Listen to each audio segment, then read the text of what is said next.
Сәлем барлықтарыңызға. Қысты күні әрдайым осы салатты жасаймын, яғни баклажан қосылған салат. Сіздер де жасап көріңіздер, өте дәмді, қысты күні рахаттанып тұрып жейтін боласыздар. Алдымен барлығын тазалап, ашып, тазалап қойдық. Енді алдын ала барлығын жақсылап турап дайындап қоямыз. Мына жақта пияз және де сәбізімізді, баклажан барлығын бірден турайсыздар. Одан кейін ыдысымызға, қызып тұрған кастролямызға сұйық майымызды құйып, алдымен пияздарымызды жақсылап сарғайтып қуырып аламыз. Бір қуыруына 5-7 минуттай уақыт кетеді. Одан кейін оның үстіне шамалы ұсақтап туралған біздің сәбізімізді саламыз. Тағы да 5-6 минуттай қуырып аламыз.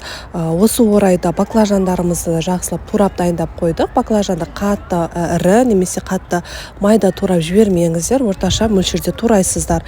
Сөйтіп оның үстіне мінекей осылай қылып турайсыздар. Қатты майда қылып турасаңыздар, қайнаған уақытта баклажандарымыз жоқ болып кетеді.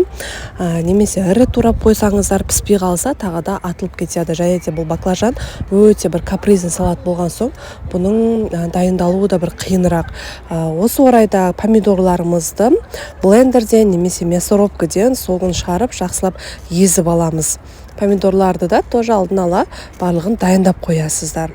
Мінекей мынаяқта маған блендермен осылай езген өте ыңғайлы болды. Сөйтіп оның үстіне біздің помидордың томатын құйып шығамыз. Дәміне қарай қантын, тұзын қосамыз. Көбісі сұрайды, қант пен тұзды қанша мөлшерде қосасыз деп. Мен былай қатып қалған заңдылық жоқ негізі. Дәмін көріп қоса бересіздер ғой. Сөйтіп қайнап шыққаннан кейін баяу орташа отта 1-2 сағаттай қайнатып аламыз. Мен білмеймін, енді көбісі айтады осын дайындаған кезде, 2 сағатта бәрі жоқ болып кетеді ғой деп. Мен өзім қорқамын, сол үшін ұзақ қайнатамын. 2 сағат өткеннен кейін укроп пен чесногымызды ұсақтап турап алып, мына жақта укроп, петрушка, кейінса ұсақтап турап алып, тағы да қосып жіберіп, тағы да 20-30 минуттай қайнатып аламыз. Осы уақытта крышкалар мен банкаларымызды жақсылап стерильдеп аламыз.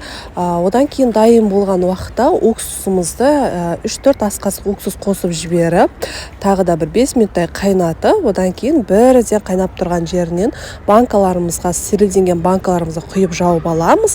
Одан кейін төңкеріп, орап, суытамыз. Толықтай суығаннан кейін салқын жерде сақтаймыз. Сіздер де жасап көріңіздер, өте дәмді салаттардың бірі. Сіздермен бірге болған Арайдың асханасы.